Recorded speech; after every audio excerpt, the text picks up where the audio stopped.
बिस्मिल्लाहिर्रहमानिर्रहीम। अस्सलाम वालेकुम मेरे प्यारे स्टूडेंट्स। आज मैं आपको जो चीज़ पढ़ाऊँगा बड़ी इम्पोर्टेंट है, क्योंकि मैंने आपको पहले बात बताई थी साइंस क्या होती है, फिर मैंने साइंस की आपको शाखें बताई, फिर मैंने आपको फ़िज़िकल साइंस के बारे में बताया, बायोलॉजिकल साइंसेस के मतलब बताया।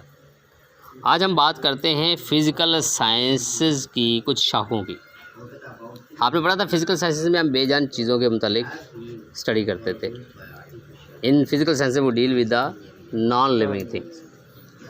आपको मैंने बताया कि 18वीं सदी में आपने इसको नाम दिया था नेचुरल फ़िलासफ़ी। क्या नाम दिया था? अब हम बात करते हैं कि 19th सेंचुरी के अंदर 19वीं जो सदी है उसके अंदर आपकी एक शाख फ़िज़िकल साइंस को 5 हिस्सों में डिवाइड कर दिया गया। मुझे पेज दो।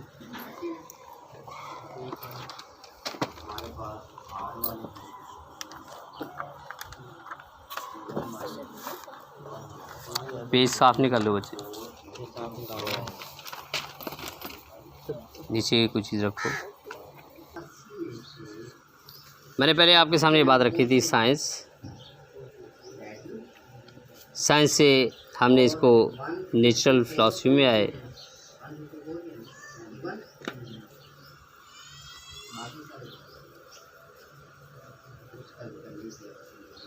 फिर हम इसकी आगे 2 शाखें की।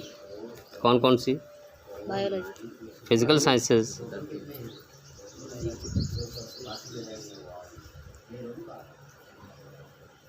और बायोलॉजिकल साइंस। और आपने देखा ये 18वीं सदी में हो गया। फिर आज हम बात करेंगे कि ये जो फ़िज़िकल साइंस है, फिर फ़िज़िकल साइंस को 19th सेंचुरी के अंदर मुख्तलिफ़ हिस्सों में डिवाइड कर दिया गया, जिसमें पहली जो चीज़ आपके पास बनी वो थी फिज़िक्स। तो क्या थी? फिर इसी चीज़ को चेंज कर दिया गया किस चीज़ में? इसके अंदर केमिस्ट्री। इसके बाद इसको किस चीज़ में, जो थर्ड है वो जब आपको मैंने बताया था सितारों के मुतालिक, वो है एस्ट्रोनॉमी। कौन सी चीज़? इनको आपने साथ साथ ज़हन में बिठाते जाना है। एस्ट्रोनॉमी क्या होती है? इल्म नजूम, सितारों का इल्म। उसके बाद आपके पास जो चौथी चीज़ थी वो थी जियोलॉजी। जियोलॉजी किसे कहते हैं?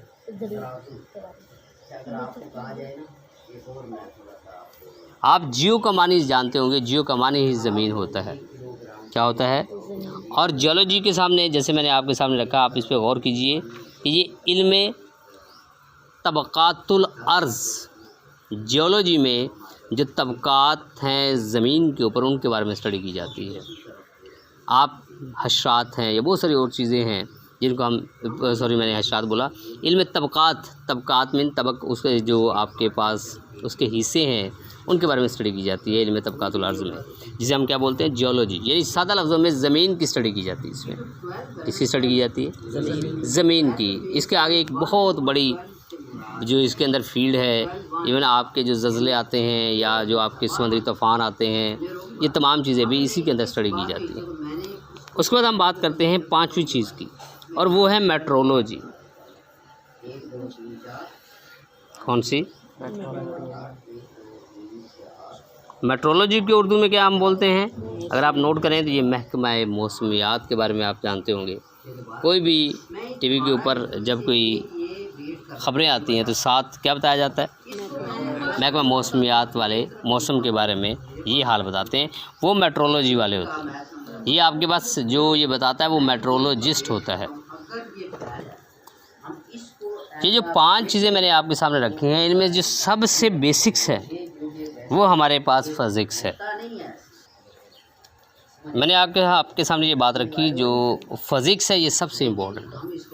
जब इसकी डिटेल में जाता हूँ तो आपने डेफिनेशन पढ़ी थी, physics is that branch of science in which we deal with matter, energy and their mutual interaction. ये एक बड़ी डिटेल्ड चीज़ है। मैं अकेली फ़िज़िक्स की जब डेफिनेशन करूँगा तो मैं उसके ऊपर रोशनी डालूँगा कि फ़िज़िक्स में ये मैटर क्या है, एनर्जी क्या है, म्यूचुअल रिलेशनशिप क्या है, ये कैसे ज़िंदा चीज़ों और बेजान अशिया के साथ डील करती है, और कायनात कौन सी ऐसी चीज़ है जिससे के अंडर नहीं आती। तकरीबन कायनात की, इस दुनिया की हर चीज़ फ़िज़िक्स के अंडर आती है। इसकी डिटेल हमने बाद में देनी है।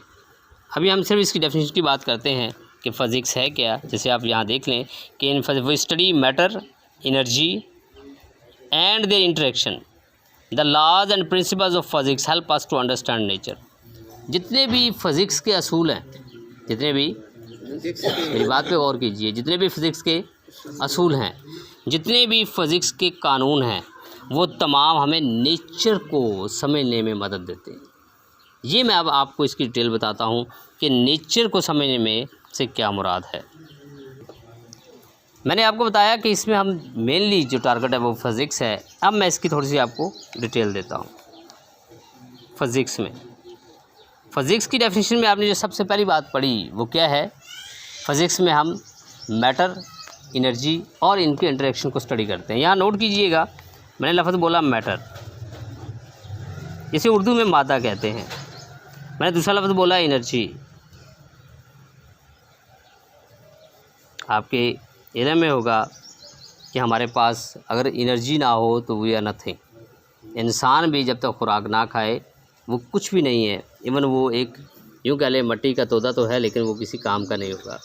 और तीसरी चीज़ हमने क्या पढ़ी? इंटरेक्शन।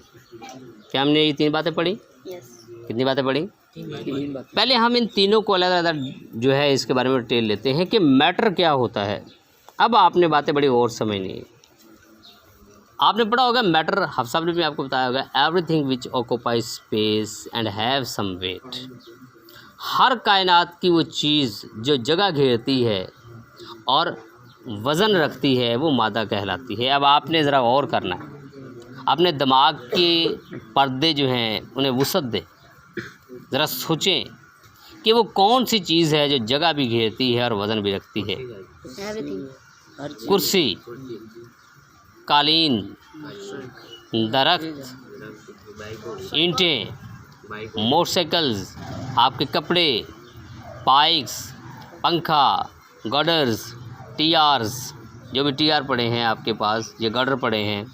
आप इस घर से बाहर जाएं, आप देखें नहरें जिनमें भी पानी है, जैसे नहरें, दरिया, समंदर, इससे बाहर जाएं रेगिस्तानों में, रेगिस्तान में रेत पड़ी है। आप इसके बाद चले जाएं, इससे शॉर्टकट मारते हुए हम चले जाते हैं आसमान की तरफ। सितारे, तारे, आपके प्लैनेट्स, आप सियारे, आप इनके ऊपर गौर करें। आसमान ख़ुद इसके अंदर आ जाते हैं। हवा, डिफरेंट गैसेस, कोई भी ऐसी चीज़ आपको नज़र नहीं आएगी कायनात में जहाँ भी आप जाएं जो जगह ना घेरती हो या वज़न ना रखती हो। ऐसी चीज़ें भी हैं जो इससे हटके हैं, लेकिन तकरीबन कायनात का ज़्यादातर हिस्सा इन्हीं चीज़ों के ऊपर मुश्तमिल है। तो पता चला कि physics deal with the matter. तो इट मीन्स अगर मैटर से ये डील करते हैं तो फ़िज़िक्स कायनात की तकरीबन हर चीज़ के साथ डील करती है। बड़ी अहम बात कि मैटर, ये डील विद द मैटर। क्या मैटर में लिविंग थिंग्स हैं? बिल्कुल हैं। क्या मैटर में नॉन लिविंग थिंग्स हैं? बिल्कुल हैं। इट मीन्स कि फ़िज़िक्स बायोलॉजिकल साइंसेस के साथ भी डील करती है। फ़िज़िक्स जो है वो फिज़िकल साइंसेस के साथ भी डील करती है। इट मीन्स कि फ़िज़िक्स कोई छोटा सब्जेक्ट नहीं है, ये बहुत ही वास्ट सब्जेक्ट है। तो कायनात में कहीं भी आप नज़र दौड़ाएँ, कायनात में आप कहीं भी नज़र दौड़ाएँ, आपको हर चीज़ के अंदर फ़िज़िक्स के रूल जो हैं या उसके असूल जो हैं या उसके जो प्रिंसिपल्स हैं वो ज़रूर नज़र आएंगे। इवन आपका जो पंखा चल रहा है ये फ़िज़िक्स के असूलों पे चल रहा है, बल्ब चल रहा है फ़िज़िक्स के असूलों पे चल रहा है, आपके घर में रेफ्रिजरेटर है फ़िज़िक्स के असूल चल रहे हैं, आपके घर में एसी है फ़िज़िक्स के असूलों के मुताबिक चल रहा है, आप मोटरसाइकिल पे आए हैं ये सारा फ़िज़िक्स का ही एक कारनामा है, आप गाड़ी पे बैठे हैं ये एक फ़िज़िक्स का ही बहुत बड़ा मरका है। अगर आप देखें, आप बहरी जहाज़ पे हैं, आप हवाई जहाज़ पे हैं या आप जंगी जहाज़ पे बैठे हैं या किसी भी आप चीज़ ऐसी पे बैठे हैं जो कि सफ़र कर रही है, ये तमाम जो है ये फ़िज़िक्स के मरहून मिन्नत ही है। आप ट्रेन के अंदर बैठे हैं, आप बुलेट ट्रेन के अंदर बैठे हैं, आपने वॉच अपने घर जो है हाथ पे बांधी हुई है, ये सारे फ़िज़िक्स के कारनामे ही हैं। आपके घर के बाहर दरवाज़ा लगा हुआ है, फ़िज़िक्स के असूल ही हैं। आपके घर के दुकान के बाहर शटर लगा हुआ है, फ़िज़िक्स के असूल पे ही वो घूम रही है। आप पानी निकालते हैं जाके यहाँ से ट्यूबवेल से, वो भी फिज़िक्स के असूल हैं। आपके घर में मोटरें लगी हैं, फिज़िक्स के असूल हैं। आप कपड़े धोते हो, फिज़िक्स के असूल हैं। आप इस्त्री करते हो, फिज़िक्स के असूल अप्लाई हो रहे हैं। ये भी मैंने चंद एक चीज़ें आपके सामने रखी हैं। कितनी रखी हैं? सिर्फ चंद एक। आप कहाँ जो है वो देखें और आपको फिज़िक्स नज़र ना आए तो आप कह सकते हैं physics deal with the matter, physics deal with the energy. भाई एनर्जी क्या?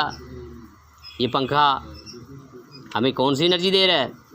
Wind energy. अब भाई पंखे को हम कौन सी एनर्जी दे रहे हैं? Electrical energy. इसी को कौन सी देते हैं? जितनी अप्लायंसेस है तमाम को कौन सी एनर्जी दे रहे हैं? सूरज हमें क्या दे रहा है? Heat energy. लाइट दे रहा है हमें, लाइट भी एक एनर्जी ही है। हमें सेंसेशन ऑफ विजन देती है, हमें देखने का एहसास देती है। यही जब सूरज जाता है तो हम अंधों की तरफ फिर जाते हैं, हमें नज़र ही कुछ नहीं आता। तो हम क्या करते हैं? फिर इसी बल्ब को मद्देनजर रखते हुए हमने छोटे छोटे बल्ब बना दिए। ये बल्ब ही है ना, अल्लाह का एक छोटा सा बल्ब है सूरज। तो हमने इंसान ने इसको देख के घरों के अंदर रात को बल्ब ऑन कर दिए। वो भी हमने इंसानों ने छोटे छोटे सूरज बनाए हैं। तो आप नोट करें कहाँ मेरा खुदा और कहाँ हम रह गए। हमने छोटे छोटे काम किए और अल्लाह रब्बुल इज़्ज़त डेली हमें फ्री ऑफ कॉस्ट इतनी एनर्जी दे रहा है और हमें वो कदर नहीं पड़ती उसकी। तो अल्लाह वादा ला शरीक के सामने झुका करें। दुनिया चलती रहनी है लेकिन अल्लाह के सामने ज़रूर झुका करें, नमाज़ें पढ़ा करें। मैंने कहा था साइंस खुदा के करीब ले जाती है, साइंस खुदा के करीब ले जाती है कि इंसान, अगर हम सूरज भी देख लें, इंसान ने अब तक क्या किया है? एक पंखा चल रहा है, एक पंखा। ज़रा गौर कीजिए, ये बाहर जो अभी हवा का झोंका आया है, क्या इस झोंके को जो एक बंदे को नहीं मिला, करोड़ों इंसानों को, शायद अरबों इंसानों को ये झोंका मिलेगा, क्योंकि ये रुकेगा नहीं। कितनी ताकत है इसमें, और कहाँ इंसान की काविश है और कहाँ अल्लाह की ताकत है। तो इंसान की काविश एक पंखा ही है ना, छोटा सा एसी चला दिया ज़्यादा से ज़्यादा, ठीक है। लेकिन अल्लाह ताला ने जो चीज़ें बनाई हैं वो इंसान की अकल को दंग कर देती हैं कि वहाँ इंसान सोचने में मजबूर हो जाता है कि बेशक अल्लाह ही वहदहू ला शरीक है, बेशक अल्लाह ही वही। हम कहते हैं अशहदु अल्ला इलाहा इल्लल्लाह वहदहू ला शरीक लहू व अशहदु अन्ना मुहम्मदन अब्दुहु व रसूलुहु। ये फ़िज़िक्स ने ही मुझे बताया कि वाक़ई ही, वैसे तो मेरे मालिक नबी पाक सल्लल्लाहु अलैहि वसल्लम मुझे बता के गए, यानी जब मैं साइंस पढ़ता हूँ तो वो मुझे बताती है कि तुम्हें कोई पालने वाला है, झुक जाओ उसके आगे। तो मैंने ये बात की, physics deal with the matter, physics deal with the energy. आप खाना ना खा के आएँ, कितने दिन जो है वो ज़िंदा रह लेंगे आप? उसके बाद आपकी हालत नहीं, 3 दिन से ज़्यादा भी रह सकते हैं, लेकिन आपकी हालत जो है वो चलने के काबिल नहीं रहेगी। आपकी बॉडी आपका साथ छोड़ना शुरू कर देगी। यानी हर चीज़ को एनर्जी चाहिए। पौधों को पानी डालें वो जल जाएंगे, पानी उनको एनर्जी देता है। ज़मीन से इन्हें बाहर निकाल दें, ज़मीन से एनर्जी ले रहे होते हैं, वो ख़त्म हो जाएंगे। तो ये दूसरी चीज़ अगर आप नोट करें तो ये आपके पास किससे डील करती है? किसके साथ डील करेगी? ये फ़िज़िक्स के जो है ये जानदार चीज़ों के साथ भी इसकी डीलिंग है। जहाँ मैं उर्दू मीडियम का भी ये पेज जो है सामने रख रहा हूँ ताकि आपको इधर से भी पढ़ना हो, इसे पढ़ लीजिएगा, ठीक है। इंग्लिश से पढ़ना है, इंग्लिश का भी लाएँ, मैं वो पेज रख दूँ। और फिर उसने कहा इंटरेक्शन, फिर उसका क्या है? बच्चे एक बात बताएं, आप मैटर हो, आप में एनर्जी क्या है? आप खाना खाते हो एनर्जी मिलती है, तो मैटर और एनर्जी दोनों मिलते हैं, तो आपका इंटरेक्शन आपकी शक्ल में सामने बैठा है। जितनी ज़िंदा चीज़ें हैं वो मैटर और एनर्जी का मजमूआ है, वो मैटर और एनर्जी का। तो physics deal with the matter, energy and their interaction. क्या ये ज़िंदा चीज़ों के साथ भी डील करती है? क्या ये बेजान अशिया के साथ भी डील करती है? मैंने आपको इतना बड़ा विजन दिया कायनात के अंदर, क्या कायनात की कोई ऐसी चीज़ है जो आप हमारे, ऐसी चीज़ें हैं लेकिन हमारे इल्म के मुताबिक क्या कोई ऐसी चीज़ है जहाँ फ़िज़िक्स का रोल ना हो? भाई हर जगह पे ही है। तो फिर फ़िज़िक्स तो बहुत बड़ी वसी फील्ड है। तो ये एक छोटा सा हिस्सा है साइंस के, फिज़िकल साइंस की शाख का एक छोटा सा हिस्सा फ़िज़िक्स। अभी तो और भी बड़े इल्म पढ़ा है, अभी तो केमिस्ट्री भी पढ़ी है, अभी तो एस्ट्रोनॉमी भी पढ़ी है, अभी तो जियोलॉजी भी पढ़ी है, अभी तो आपके पास मेट्रोलॉजी भी पढ़ी है, और ये भी अभी महदूद इल्म है। अभी तो केमिस्ट्री के अंदर भी आगे बहुत सारी शाखें, फिर बायोलॉजी, बहुत कंप्यूटर, मैथमेटिक्स, यानी पता नहीं, इल्म तो बहुत ज़्यादा है। इल्म तो हम तो उसका एक छोटे से कतरे को टच करने की कोशिश कर रहे हैं। कतरे के अंदर, एक कतरे के अंदर हम फिर रहे हैं और उस कतरे के अंदर ही टकरे मार रहे हैं कि हमें कोई चीज़ इल्म मिले, जबकि इस इल्म जो कतरा है ऐसे खरबों कतरे समंदरों की अंदर पड़े, और जो बाइलम होते हैं वो समंदर होते हैं। वो क्या होते हैं? तो लिहाजा आप यहाँ से अंदाज़ा लगा लें कि हम अभी एक कतरे को नहीं छू सके, तो इल्म तो समंदरों से भी ज़्यादा है। समंदरों की खुदा कहते हैं, अल्लाह ताला जो है ना, अल्लाह ताला कि ये समंदर, अगर हम अल्लाह की सिर्फ तारीफ़ लिखनी शुरू कर दें, समंदर अगर स्याही बन जाए, समंदर अगर, और जितने इस कायनात के ऊपर दरख्त हैं वो कलमे बन जाएं, तो मेरे रब की तारीफ़ को लिखते लिखते वो ख़त्म हो जाएंगे। मेरी बात समझाइए, तो मेरा रब्बे जलील इतना पावरफुल है। तो आप यहाँ सोचें, और अभी हम इल्म की पहली बूंद को ढूंढने की कोशिश कर रहे हैं। आज का हम यहाँ लेक्चर ख़त्म करेंगे, इंशाल्लाह बाकी कल स्टडी करेंगे। वस्सलाम।